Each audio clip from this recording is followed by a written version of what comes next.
Welcome back to this late night, early morning podcast about Blood over Brighthaven. And, how's it going, guys? oh, so good. And I desperately need you to recap what we read. I will be reading from my notes, which I wrote down when I read the chapters maybe over a week ago, and then I immediately forgot everything. So I'll be recapping this for myself just as much as you and everybody else. So we start off with Sciona going to visit Brigham at his factory to tell him the truth. Goes about as well as you might expect. He knew all along. That son of a bitch. She protests for a bit and then goes along with what he says, as Tomil requesting the week off to recover, but actually she's scheming. She goes to borrow books from the library for her schemes, like maps of the city of Tiran, for her plan to siphon from the mages who know the secret of the blight. I think that's me theorizing. Is that canon? I don't believe so. That's me theorizing. That's my bad. That's my theory that I was so confident about, I just stuck it in there. We're manifesting it. I love it.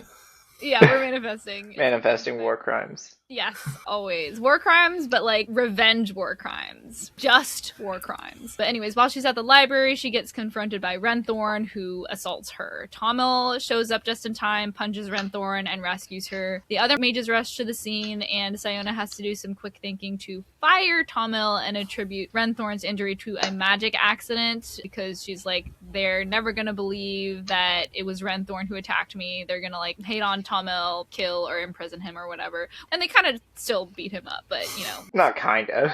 Yeah. It's not a metaphorical beating. It's better than him getting It's a literal killed, one. I suppose.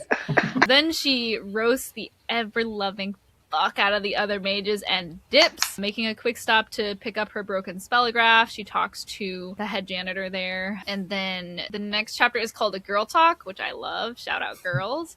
Alba fixes the spellograph. Sciona gets to work on her spell, and then in the morning she heads back to Tomil's to get his help, and she bonds with Kara. She tells them about her main plan to inform all of Tiran, just like in Mulan. All of China will know you're here. All of Tiran will know you're doing war crimes. She's gonna tell everybody about the war crimes, and they're like, I don't know if that's a good idea. But she has a really violent backup plan just in case things go south. So that's why I'm manifesting. And that's pretty much everything, I think. Unless, did I miss anything? John, Dan?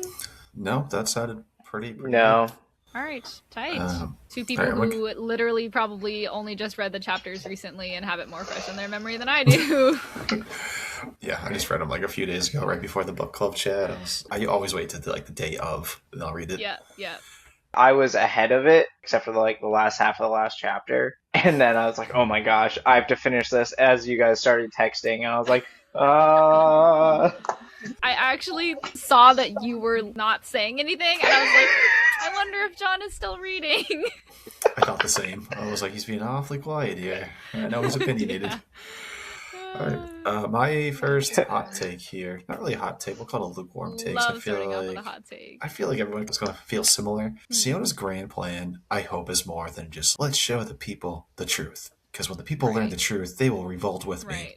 Right. And history goes to show that people collectively are pretty dumb or are willing to kind of stick with the status quo if it means convenience. And I think that this was actually referenced back in a previous chapter that we read, where they were literally like, they haven't cared about the oppression and cruelty and killing of Quen this whole time. Why do you think that they would care now? well, I think that's kind of the point. Pretty awful people. Well, I don't think that's true. I think some people are terrible. I mean, you look at her aunt and cousin.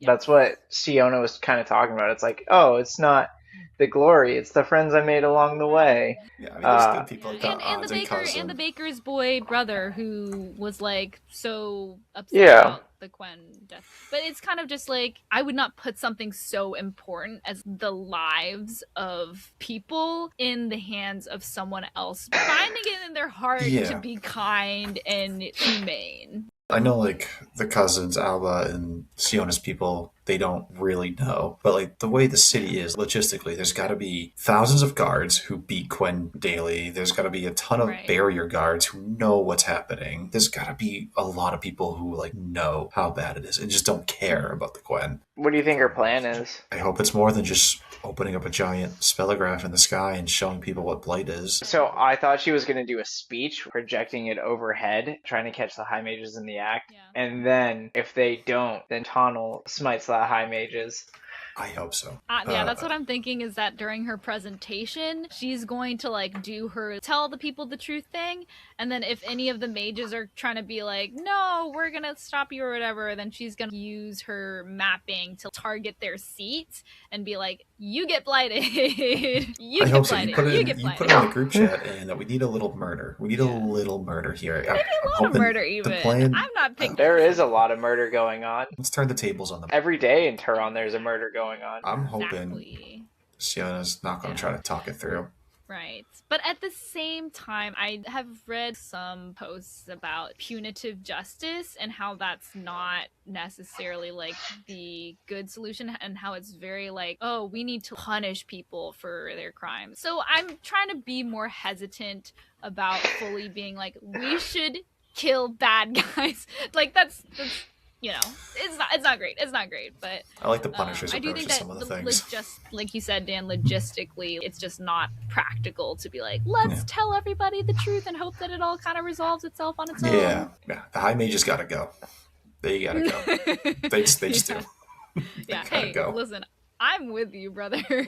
So bringing it back a little bit, Brigham sucks. We were right. I wonder what else he's doing. Yeah, I feel like at this point we're not really going to delve too much into that. I feel like it might kind of just be like a side mention. Like there was a side mention of Renthorn assaulting other Quinn, but they're not going to delve deeper into it and have it be like a whole side plot point. It's just going to be like, oh, and this is also something that sucks about him. Well, weren't they already mentioning that? Like his work conditions, like Quinn are getting maimed in his factories, killed by the machines. Yeah. That was way earlier back, I think, where it was kind of like, oh, this is what happens. And then Sciona was still high mage pilled at the time. Yeah. So. I'm appreciating her breaking out of her little racist shell.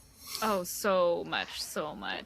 I actually have a hot take. I didn't love that they did the trope of damsel in distress for Sciona and just having Tomil be the one to rescue her. It just feels so counter to everything that they've done so far, which is like, oh, she's strong in her own rights and she's capable as a mage. She can defend herself. She needs to be a little humbled, I would agree, and she does go through this humbling period, but I don't think in this way. In theory, it's fine, but it's just the fact that it's such a pattern in stories. So I'm going to disagree with you because, one, I need to disagree. I have to, debate, argue. No, but I think it says less about Sciona and more about Renthorn and the society that he represents of, hey, even though she is Tiranian and not a Quinn girl, he thinks he can take what he wants, no matter the position, no matter who it is, no matter where it is. Yeah. He thinks he can just get away with everything and anything, and he's evolved beyond Quinn girls. I'm not saying that's right, but like in the social standing of the society, right? Sorry, John, I actually agree with you. What you're disagreeing with me is not actually what I was saying. I don't mind that there was the plot point of Renthorn assaulting Sciona. I think that's a very true to life thing. My issue is just having Tomil come in and be like the knight in shining armor to like save her or whatever. But it's a romance. It's fine. It's not egregious or anything. I'm just kind of like, I think it would have been stronger if it hadn't done that. What do you think would have made it stronger?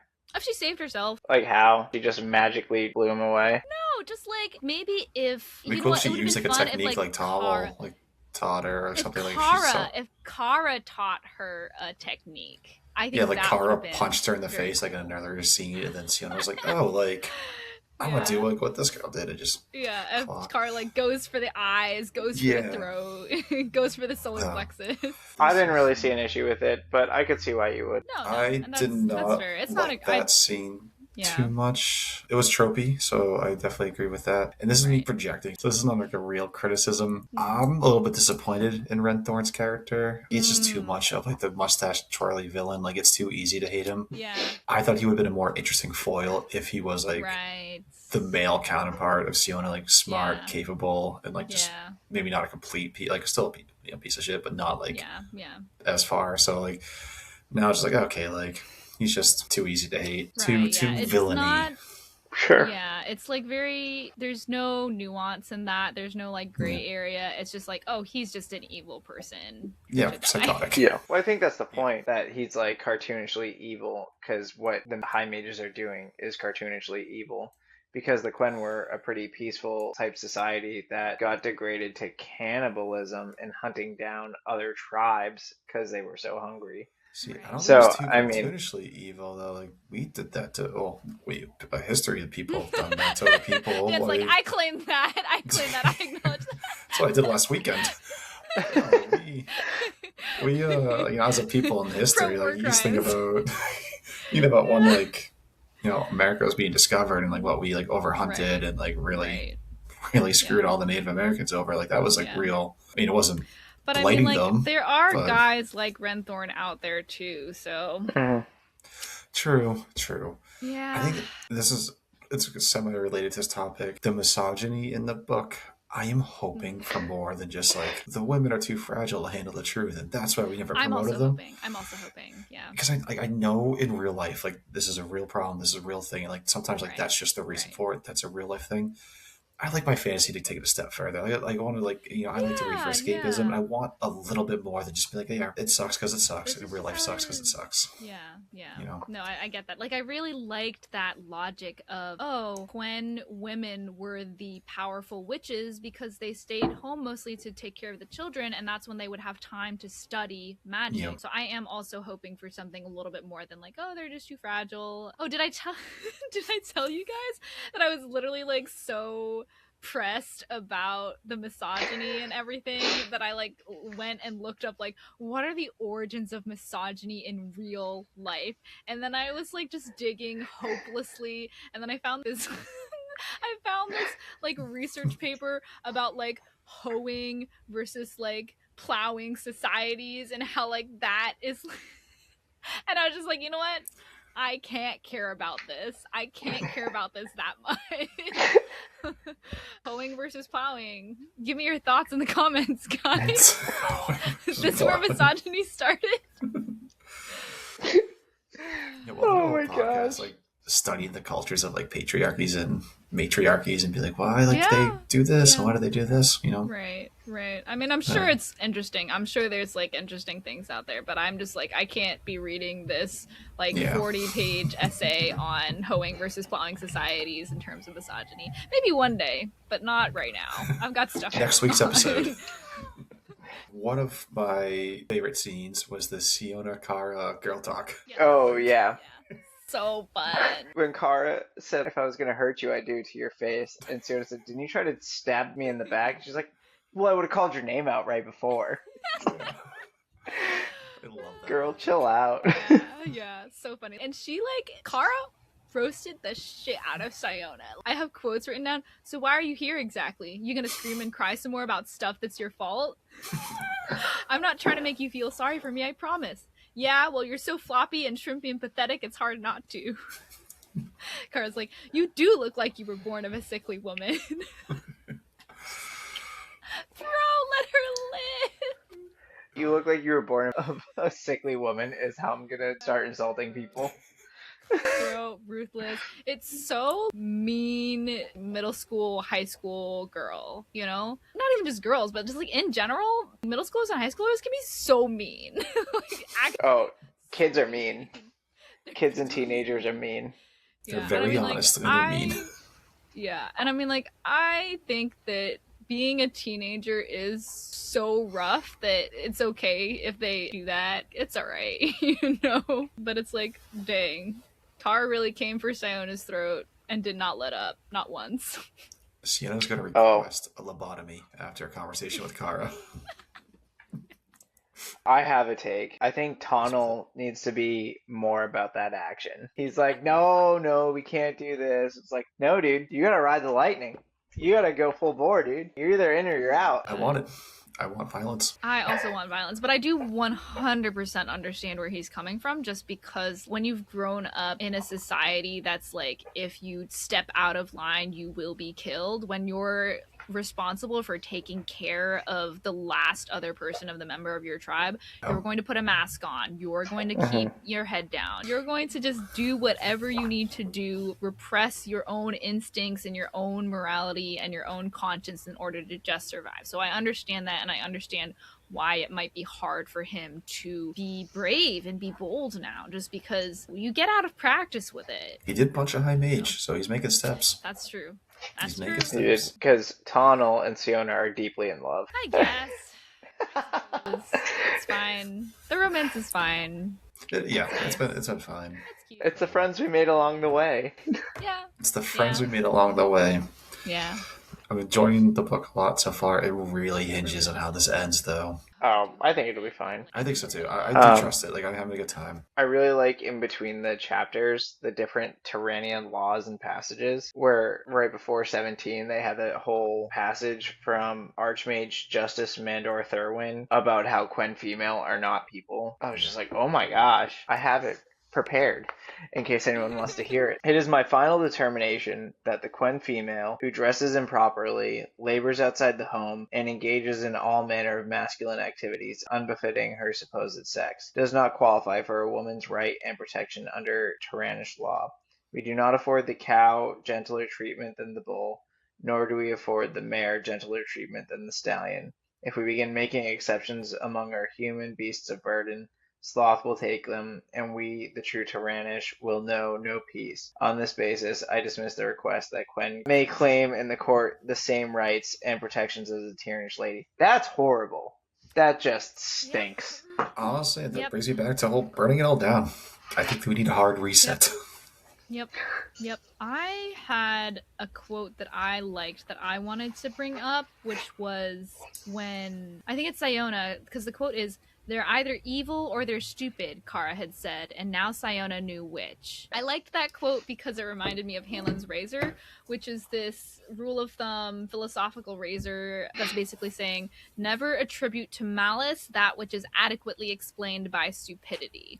Which is basically just being like, don't assume that people are out here to get you, that people have like evil in their heart or whatever. Assume that people are being stupid and ignorant and don't know what's going on and have no bad intentions, but it's just resulting in bad stuff. But then there's another addendum to that, which is Gray's law, which says any sufficiently advanced incompetence is indistinguishable from malice, which basically like what Tomil was arguing with Quen beliefs before, which is just like, if you have the best intentions in the world and you still do harm, that's what's up. You got to take ownership of that, and that's what's going to determine your level of morality, I guess. But I still subscribe to what me and April came up with a while ago, which is that intent does not justify action, but action does not exist in a vacuum. You got to take into account both things. I think that quote, "They're either evil or they're stupid," is reductive. And I don't think that being like, oh, they're evil is necessarily the right conclusion to come to. It's too simplistic, I think. I understand, standalone book, you can't get too crazy. You've got a certain plot you're telling, you've got characters who are going through certain things. Like, I respect it. I respect it. I didn't know that Hamlin's razor was how I lived my life all the time. I mean, that's good. That's a very generous way to live life, I think. That's what everyone says, is that I'm very generous. You're very kind and you're very generous and you're very nice. Everyone says it. Very calm, very reasonable, very patient. I am the most patient. Everybody says it. Doubt. No, everybody says it. That's my favorite thing to say at work is like, I'll be doing something. And then I'm like, no, I'm calm and reasonable. Everybody says it. And they're like, who's everybody? Everybody. Do we have any final thoughts? I know I'm out of my notes, so just went through and I hit everything. I feel like there was like a lot that happened this chapter, but like not a lot. I think we're kind of like building up to like the big pop. Yeah, it was like a lot of things that were kind of concluding what had been building up already. It felt like a lot of things happened, but they were the culmination of what had been building up, and now they're setting up for the final countdown. I think for me, this was the last chapter of Sciona having any disillusionment of what was going on in her society and starting her new path of something just different. Yeah. War crimes, but like good war crimes. Hopefully. All right, last predictions. Awesome. Murder. I'm manifesting it. I will also manifest and predict that there will be like something heartwarming about the people resonating with Sciona's message and doing something about it. A good chunk of people who are actually decent and do give a shit about it. Yeah, I think they're going to leave. I think there's going to be a heartwarming message of like Sciona leading out into a new area to try and make a different city and explore and be a high mage, just not doing it with murder. After she tears it all down. After the war crimes. They don't want to leave all those systems running for people to take advantage of. I am going to manifest the opposite ending. You guys, I don't want this Disney heartfelt message here. No. I want the people to disappoint, because that's what people do in groups. I want the Quen to do the walkout. Siona's going to stay behind and use the blight to protect them from people trying to stop them so they can leave.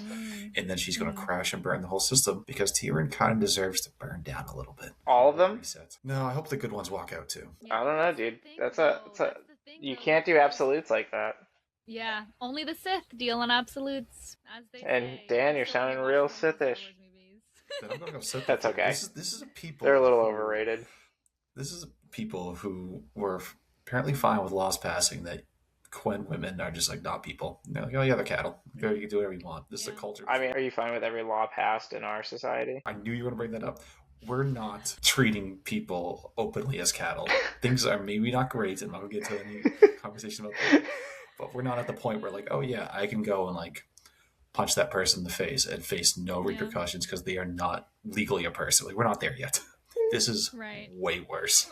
Yeah, I mean, it wasn't that long ago that was the case, though. We learned it was bad. People protested. So do you think every person in that society from like, say, like 100 years ago or so, do you think they should all be dead, burned down? You know what? Dan can have his black and white manifestation. Listen, sometimes that's what fantasy is for. Okay, that is what fantasy is for. The good Tirans can walk out. Like, there'll be a chance for the people who are good to walk out, and the people just the one chance for amnesty before they all get executed systematically. Yeah, that's fair. That's fair. You get a chance. Okay.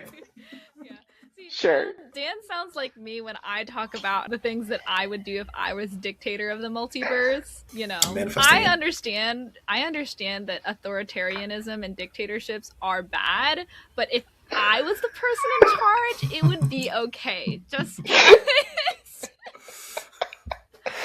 Oh yeah, no, it wouldn't be okay. Oh my gosh. Sciona cannot survive her burning down Tiran. But I'm just saying. Yeah. I'm rooting for her and Tonnel to have a beautiful family and just make a lot of magic together. I respect that.